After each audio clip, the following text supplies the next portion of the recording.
शादी करनी पड़ेगी। सुरेश और संजना एक बड़े से घर में बेटा आर्यन और बेटी आरुषि के साथ खुशी खुशी रह रहे थे। आरुषि बेटा, जरा सच संवर के रहा करो। बड़ी हो रही हो तुम, 4 लोगों की नजर पड़ेगी तो पता नहीं कब कौन तुम्हारे लिए रिश्ता लेकर आ जाए। माँ, मुझे अच्छा नहीं लगता ऐसे बन ठन के रहना। जिसे मुझे पसंद करना होगा वो मुझे ऐसे ही पसंद कर लेगा। और वैसे भी अभी मैं शादी नहीं करना चाहती। ये क्या बात हुई? तुम्हें सजना संवरना अच्छा नहीं लगता? अगर तुम सच संवर के नहीं रहोगे तो तुम्हारे लिए रिश्ता कैसे आएगा? अब देखो तुम्हारे छोटे भाई आर्यन को, लड़का होकर भी कितना बन ठन के रहता है। मोहल्ले तक भी जाता है ना तो ये 4 लड़कियां मुड़ कर देखती है इसे। लड़की ऐसे मुड़ मुड़ कर देखी इसीलिए तो ये इतना बन ठन के रहता है। हाँ, वैसे दीदी आपकी बात तो सही है, लेकिन मेरे बंटन के रहने की एक वजह और भी है। क्या? अभी अभी तो माँ ने कहा बंटन के रहने से 4 लोग हमें देखते हैं। अब 4 लोग इतने स्मार्ट लड़के को देखेंगे तो 4 रिश्ते ज्यादा आएंगे। देखो माँ, शादी के लिए कितना उतावला है आपका लाडला। आप मेरी शादी रहने दो, मुझे कोई जल्दी नहीं है। इस आर्यन को ही पहले घोड़ी पर चढ़ा दो, नहीं तो ये महाशय सीधे बहू ही लेकर घर आ जाएंगे। शादी चलेगा, कोई बात नहीं।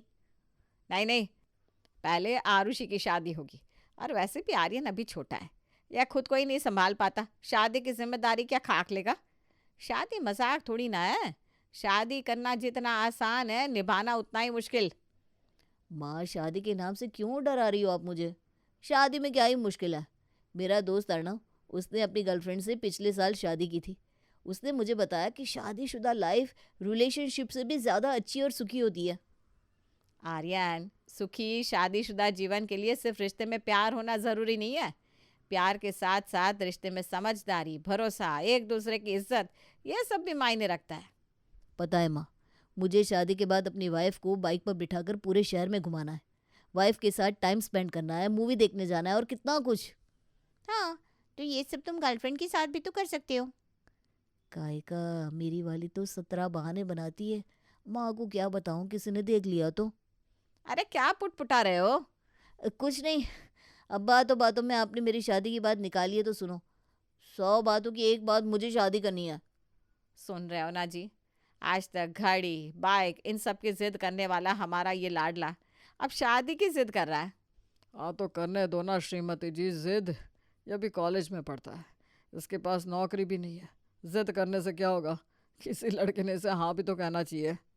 मुझे पता था आप लोग मेरे लिए लड़की ढूंढोगे नहीं, इसलिए मैंने आपकी बहू पहले से ढूंढ कर रखी है। आपके पास अगले 15 दिन का समय है अच्छे से सोचना और मेरी शादी के लिए हाँ कहना। नहीं तो मैं सीधा शादी करके अपनी गर्लफ्रेंड को पत्नी बनाकर घर ले आऊँगा। और रही बात काम की, तो हमारी दुकान है, मुझे क्या ज़रूरत है भाई कहीं और नौकरी करने की। मजाक मजाक में आरुषि ने आर्यन की शादी की बात निकाली थी, लेकिन अब आर्यन शादी को लेकर काफ़ी सीरियस हो गया था। इतना कि अगर 15 दिनों के अंदर घर वालों ने उसकी शादी के लिए हाँ नहीं कहा तो वो घर वालों की मर्जी के खिलाफ जाकर शादी करने के लिए भी तैयार था। माँ, मुझे नहीं लगता कि अब आर्यन आपकी बात मानेगा। मुझे तो कुछ समझ में ही नहीं आ रहा। लव मैरिज करने के लिए हमारी मनाही नहीं है, लेकिन मुझे डर है कहीं जिस शादी के लिए आर्यन अभी उतावला हो रहा है, वही शादी आर्यन को जिम्मेदारियां सर पर आ जाने के बाद बोझ ना लगने लगे। श्रीमती जी, मुझे भी ऐसा ही लग रहा है कि आप कुछ ज़्यादा सोच रही हैं और वो भी गलत दिशा में। मतलब? मैं समझी नहीं। अरे श्रीमती जी, आपको लग रहा है कि शादी के बाद शादी की जिम्मेदारियों से हमारा लाडला भागेगा, लेकिन ऐसा भी तो हो सकता है कि अभी जो लड़का ज़िद्दी है वो शादी के बाद एकदम समझदार और सयाना हो जाए। और हाँ, अभी से ना की रट लगाने से बेहतर है कि पहले हम वो जो भी लड़की है उससे, उसके परिवार वालों से मिले, बाद में देखते हैं आगे क्या करना है। हाँ माँ, पापा बिल्कुल सही कह रहे हैं। एक बार बच्चे बड़े हो जाते हैं ना तो माँ बाप को उनकी हर एक जिद के आगे झुकना पड़ता है। कई सारी जिद पूरी की है इस लड़के की हमने, एक और जिद सही। अंत में आर्यन की जिद के आगे उसके घर वाले झुकी जाते हैं और हाँ कहते हैं। आर्यन तुरंत अपनी गर्लफ्रेंड ईश्वरी को फ़ोन करता है। मेहंदी लगा के रखना, डोली सजा के रखना, लेने तुझे ओ गोरी आएंगे तेरा सजना। हाँ हाँ, आज तो महाशय बड़े खुश लग रहे हैं। क्या हम जान सकते हैं आपकी इस खुशी का राज? मेरी खुशी का राज जानोगी तो तुम भी खुशी से झूम उठोगी और मेरी तरह ही गाओगी, नाचोगी। हाँ, बताओ जल्दी से, ऐसी कौन सी बात है जो तुम इतने उछल रहे हो? मुझे तो लगा कि तुम जान गई होगी मेरे गाने से मेरे मन की बात। ठीक है, कोई बात नहीं, मैं बताता हूँ। सुना, हमारी शादी फिक्स हो गई है। क्या? कब? कैसे? Cool down baby. मेरा मतलब है मैंने मेरे घर वालों को हमारी शादी के लिए मना लिया है। अब सिर्फ तुम्हें तुम्हारी माँ को मनाना है। आर्यन शादी के लिए इतना उतावला था कि उसने ईश्वरी से पूछा भी नहीं कि वो अभी शादी करने के लिए तैयार है कि नहीं। इस आर्यन के दिमाग में कभी भी कुछ आ सकता है। पता नहीं शादी और शादी की जिम्मेदारियां मैं संभाल पाऊंगी या नहीं। आर्यन शादी के लिए इतनी जल्दबाजी कर रहा था कि अगले 15 दिन में ईश्वरी और आर्यन की शादी तय हो गई और 1 महीने के अंदर आर्यन ईश्वरी को अपनी पत्नी बनाकर अपने घर ले गया। शादी के अगले दिन आर्यन, मिल गई तुम्हारे कलेजे को ठंडक? पिछले 1 डेढ़ महीने से तुम्हारे मुँह से शादी शादी शादी सुनकर मेरा तो माथा ठनकने लगा था। क्या माँ, आप मुझे ताने मार रही हो? नहीं, समझा रही हूँ। देखो, तुमने शादी की जिद की और हमने तुम्हारी जिद पूरी की, लेकिन अब तुम्हें कोई भी बात सोच समझ कर करनी होगी। अपना जिद्दी स्वभाव और बचपना छोड़ना होगा। हाँ माँ, आपका बेटा बड़ा हो गया है, पता नहीं आपको यकीन क्यों नहीं होता। संभाल सकता हूँ मैं शादी की जिम्मेदारियाँ। अब आर्यन की शादीशुदा जिंदगी शुरू हो गई थी। आर्यन वो हर एक सपना पूरा करना चाहता था जो उसने शादी से पहले देखा था, लेकिन शायद उसके नसीब में कुछ और ही था। क्या हुआ बहू, तबीयत खराब है क्या? सुबह से बड़ी गुमसुम हो। आज तो तुमने चाय भी नहीं पी। कुछ नहीं माँ जी, बस कल रात से ना उल्टी जैसा लग रहा है, चक्कर भी आ रहे हैं। ईश्वरी संजना को बता ही रही थी कि उसे फिर से उल्टी आने लगती है और ईश्वरी भागते भागते कमरे में चली जाती है। संजना, मुझे लगता है हमें डॉक्टर को बुलाना चाहिए। बहू की तबीयत कुछ ज़्यादा ही खराब लग रही है। मुझे तो ये बीमारी के नहीं, घर में खुशियाँ आने के लक्षण लग रहे हैं। क्या मतलब? अरे मतलब बहू पेट से है। घर में बच्चा आने वाला है, ये बात सुनकर सभी खुश थे। देखते ही देखते दिन बीतते गए। सभी घर वाले ईश्वरी का बहुत ध्यान रख रहे थे, खास करके संजना। ईश्वरी चलो, आज हम मॉल चलते हैं। कई दिन हो गए हमने गेम जोन एंजॉय ही नहीं किया। नहीं बेटा, अभी ईश्वरी का 9वां महीना शुरू हो गया है। वो नहीं आ सकती तुम्हारे साथ गेम खेलने। हाँ, और आजकल ना मुझे कुछ ज़्यादा ही थकान लगने लगी है। यूँ बहाने बनाने की कोई ज़रूरत नहीं है, साफ साफ मना कर दो ना। सोचा था तुम्हारे साथ ज़िंदगी का मज़ा लूँगा, इसलिए शादी की थी, लेकिन शादी होकर 2 महीने नहीं हुए तुम प्रेग्नेंट हो गई। जब से इस बच्चे की खबर आई है ना घर में, तब से हर चीज़ के लिए तुम मना ही करती रहती हो। ये क्या बात हुई? मुझे शौक नहीं है तुम्हें हर चीज़ के लिए मना करने का, लेकिन मुझे मेरा ख्याल रखना भी ज़रूरी है। तुम्हें मेरे साथ मॉल, मूवी थिएटर, बीच, हर जगह घूमना होता है।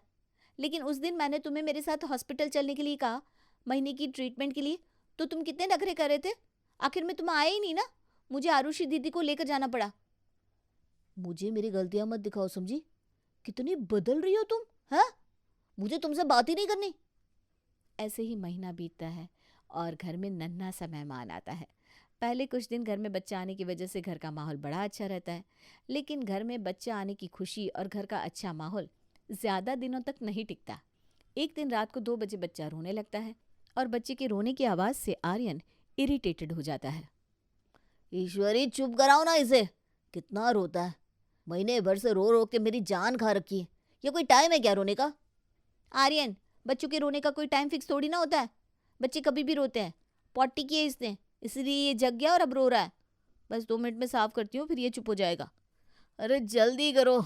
छी, कितनी गंदी बदबू आ रही है। तुमने इसे साफ किया लेकिन फिर भी कितना रो रहा है, चुप होने का नाम ही नहीं ले रहा। देखो मेरा ब्लैंकेट भी गीला कर दिया इसने। तुम ही सोना इस गंदगी में, मैं चला गेस्ट रूम में। अरे ये क्या बात हुई? बच्चा हम दोनों का है ना, इसे संभालना, इसके लिए जगना हम दोनों का फर्ज है। एक काम करो, तुम ये झूले की डोर पकड़ो और डुग्गू से सुलाओ। अभी 2 घंटे मैं सोती हूँ, फिर बच्चे को मैं संभालूंगी और अगले घंटे तुम सोना। मैं नहीं, मुझे तो हम दोनों के बीच में ये बच्चा चाहिए ही नहीं था। पहले इस बच्चे की वजह से मैंने काफ़ी कुछ कॉम्प्रोमाइज़ किया है, अब मेरी नींद कॉम्प्रोमाइज़ नहीं करने वाला। आर्यन गुस्से में अपना ब्लैंकेट उठाता है और हॉल में सोने चला जाता है। बेचारी ईश्वरी रात भर डुग्गू को लोरी सुनाती है। इसी तरह से आर्यन ना बच्चे को संभालने के लिए तैयार था, ना उसे सुलाने के लिए। वो बस दुकान से आता, कुछ देर डुग्गू के साथ खेलता, लेकिन वो भी जब उसका मूड ठीक रहता तभी। ऐसे ही कुछ समय बीतता है। ईश्वरी सुनो ना, मेरे दोस्त की यहाँ पार्टी है। पिछले साल भर से हम कहीं गए नहीं। देखो प्लीज़ मना मत करो, मुझे जाना ही है। मुझे तुम्हें हर्ट करने का बिल्कुल भी इरादा नहीं है, लेकिन बेबी वो कैसे रहेगा मेरे बिन? उसे कभी भी भूख लग सकती है। अरे ईश्वरी, मम्मा है ना, संभाल लेगी उसे। बेशक मम्मा संभालेंगी, लेकिन अभी हमारा डुग्गू सिर्फ 3 महीने का है। वो ऊपर का कुछ भी नहीं खाता, और शुरू के कुछ महीने बच्चों को माँ की ही ज़रूरत होती है। ईश्वरी और आर्यन की बातें चल रही थी, तभी संजना और सुरेश वहाँ आते हैं। तो एक काम करो, डुग्गू को भी पार्टी में लेकर चलो। आर्यन, तुम्हारा दिमाग खराब है क्या? पार्टी रात की है, तुम बच्चे को लेकर बाइक पर जाओगे तो उसके कान में हवा चली जाएगी, वो बीमार पड़ जाएगा। तुम्हें उसकी चिंता है कि नहीं? नहीं नहीं, मैं बच्चे को लेकर तुम्हें कहीं नहीं जाने दूंगी। डुग्गू के कान में हवा चली जाएगी ये बात तो है, लेकिन पार्टी है, वहाँ शोर शराबा होगा, ज़ोर ज़ोर से गाने बजेंगे। नहीं नहीं, मैं डुग्गू को पार्टी में लेकर जाने के बारे में सोच भी नहीं सकती, और उसे अकेला घर पर छोड़कर जाने के बारे में तो कतई नहीं सोच सकती। 100 बातों की एक बात, तुम्हें मेरे साथ पार्टी में नहीं आना है, बराबर? ऐसी बात नहीं है, मैं अभी मजबूर हूँ, समझा करो ना। पार्टियाँ, घूमना फिरना जिंदगी भर चलता रहेगा, लेकिन अगर बच्चे को कुछ हो गया तो? बच्चे को कुछ होगा नहीं होगा मुझे नहीं पता, लेकिन बहुत ज़्यादा अच्छा होता अगर ये बच्चा ही नहीं होता। आर्यन! आर्यन की बातों से सुरेश को काफ़ी गुस्सा आता है।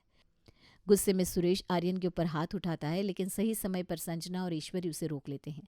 तभी आर्यन वहाँ से चला जाता है। अगले 15 दिन घर में शांति रहती है। 15 दिन बाद, ईश्वरी, मुझे माफ़ कर दो, उस दिन मैंने काफ़ी कुछ कह दिया गुस्से में। सुनो ना, एक अच्छी फिल्म आई है, चलो ना फिल्म देखने चलते हैं। मैंने तुमसे कहा ना, मैं डुग्गू को छोड़कर कहीं नहीं जाऊंगी। तो डुग्गू को साथ लेकर चलते हैं।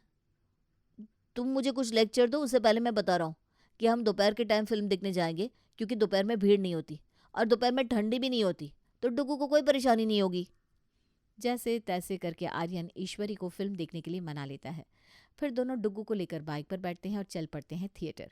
थिएटर में बिल्कुल भी भीड़ नहीं थी, इसलिए आर्यन को लगा आज कितने दिनों बाद वो और ईश्वरी अच्छा खासा टाइम स्पेंड करेंगे और डुग्गू को भी कोई दिक्कत नहीं होगी। लेकिन जैसे फिल्म शुरू होती है, बेचारा डुग्गू रोने लगता है। इतना रोता है कि आर्यन और ईश्वरी को अधूरी फिल्म छोड़कर घर लौटना पड़ता है। मैंने तुमसे कहा था ना कि बच्चे जब छोटे होते हैं तो उन्हें घर पर रहना पसंद होता है। तुम मेरी एक बात नहीं मानते। देखो बेचारा कितना रो रहा है। ये सब सिर्फ बहाना है, असलियत तो ये है कि अब तुम्हें मेरे साथ वक्त बिताना अच्छा नहीं लगता। घर पर तो ये तुमसे 2 मिनट में चुप हो जाता है, लेकिन आज तुमने इसे चुप नहीं किया क्योंकि तुम मेरे साथ बैठकर फिल्म देखना नहीं चाहती थी। तुम गलत सोच रहे हो। मुझे कुछ सुनना ही नहीं है। तुमने ही अपनी ज़िंदगी इस बच्चे के साथ बांध ली है। मेरी मम्मी है, वो संभाल लेगी इसे, लेकिन तुम्हें किसी के ऊपर भरोसा नहीं है। थोड़ा इस बच्चे को इग्नोर करो और फ्री टाइम निकालो। हे भगवान, मैं भी किसे समझाने बैठ गया। तुम्हें तो अब मुझ में इंटरेस्ट ही नहीं है। आर्यन ईश्वरी को खूब खरी खोटी सुनाता है। उस वक्त ईश्वरी शादी के लिए तैयार नहीं थी। फिर आर्यन की जिद के कारण उनकी शादी हुई। तभी ईश्वरी ने हंसते हंसते ससुराल को अपना लिया। उनको जल्दबाजी में बच्चा भी हुआ, लेकिन फिर भी ईश्वरी के मुंह से शिकायत का एक लफ्ज़ नहीं निकला। आर्यन उसे बिल्कुल भी साथ नहीं दे रहा था, लेकिन फिर भी वो अच्छी माँ बनने की हर एक कोशिश कर रही थी। लेकिन आज आर्यन ने उसे इतना कुछ सुनाया था कि बेचारी ईश्वरी की हिम्मत ही टूट गई थी। क्या हुआ ईश्वरी, तुम रो क्यों रही हो? तुम लोग तो फिल्म देखने गए थे ना, इतनी जल्दी कैसे आ गए? मम्मी, मैं बच्चे और पति दोनों के बीच में बुरी तरह फंस गई हूँ। बच्चा तो नादान है, वो ना कुछ जानता है, वो ना कुछ समझता है। लेकिन आर्यन, वो भी बिल्कुल बच्चों की तरह बर्ताव करता है। उसे किसी भी चीज़ की जिम्मेदारी नहीं लेनी, ना शादी की ना बच्चे की।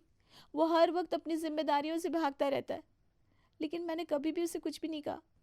अब आप ही बताओ, बच्चा तो हम दोनों का है, तो उसे बड़ा करने की जिम्मेदारी भी हम दोनों की है ना। बच्चा घर पर भूखा है और हम घूम रहे हैं, मुझे अच्छा लगेगा क्या? बताओ। आर्यन बस हर वक्त एक ही बात कहता है, बच्चे को इग्नोर करो और फ्री हो जाओ, लेकिन कैसे? तुम्हें मुझ पर भरोसा है ना बेटा? खुद से भी ज्यादा मम्मी जी। तो बस हो जाओ फ्री, करो बच्चे को इग्नोर। जो आर्यन चाहता है वो सब करो, उसके साथ घूमो फिरो। लेकिन अब लेकिन वेकिन छोड़ो, तुम्हें मुझ पर भरोसा है ना, तो बेफिक्र होकर जाओ। अगले दिन ईश्वरी आर्यन को घूमने जाने के लिए मनाती है। आर्यन भी झट से मान जाता है। डुग्गू को संजना के पास छोड़कर वो दोनों निकल पड़ते हैं। थोड़ी देर बाद, ईश्वरी, पता नहीं क्यों लेकिन मुझे अच्छा नहीं लग रहा। अब क्या हुआ? मैं आपके साथ घूमने आ गई, हमें डिस्टर्ब करने के लिए बच्चा भी नहीं है। वो देखो ना सामने, वो आदमी कैसे अपने बच्चे के साथ खेल रहा है। दोनों के चेहरे पर कितनी खुशी झलक रही है। अगर हम डुगू को साथ में लाते तो मैं भी उसके साथ ऐसे ही खेलता। बाइक पर बैठने के बाद डुगू अपने नाजुक पैर से मुझे लात मारता। मुझे बहुत अच्छा लगता है, एकदम से गुदगुदी होती है ना। हमें घर से निकलकर 1 घंटा भी नहीं हुआ और अभी से तुम्हें डुगू की याद आने लगी? हाँ, वो अब उसकी आदत हो गई है ना। वो रो रहा होगा ना तुम्हारे बिना। मम्मी के हाथ से उसने कुछ खाया होगा कि नहीं? देखो मम्मी भी ना फ़ोन नहीं उठा रही है। शायद डुगू ज़्यादा रो रहा होगा। एक काम करते ना, हम घूमने फिरने कभी आ जाएंगे, अभी हम घर चलते हैं। आर्यन और ईश्वरी घर से आज दिन भर घूमने का प्लान बनाकर गए थे, लेकिन डुगू के बारे में सोच सोचकर आर्यन इतना परेशान हो जाता है कि 1 घंटे में घर लौटता है और आते ही डुगू को गोद में ले लेता है। अरे क्या हुआ, तुम लोग जल्दी वापस आ गए?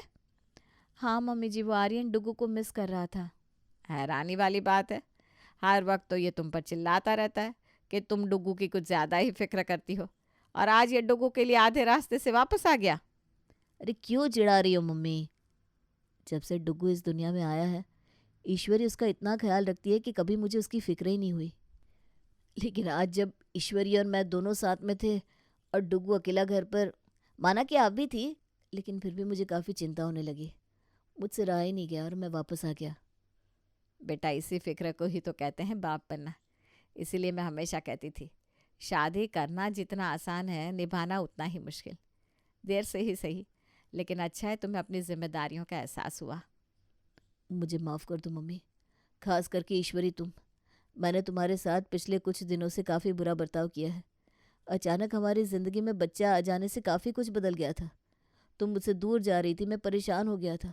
मैं मेरा सारा गुस्सा इस बच्चे पर निकालता रहा, जबकि इसमें इसकी कुछ भी गलती नहीं है। प्लीज़ आप सब लोग मुझे माफ़ कर दो। देर से ही क्यों ना सही, आर्यन को अपनी जिम्मेदारियों का एहसास हो ही जाता है, और साथ ही साथ ये भी पता चलता है कि शादी का मतलब सिर्फ मौज मस्ती करना नहीं है।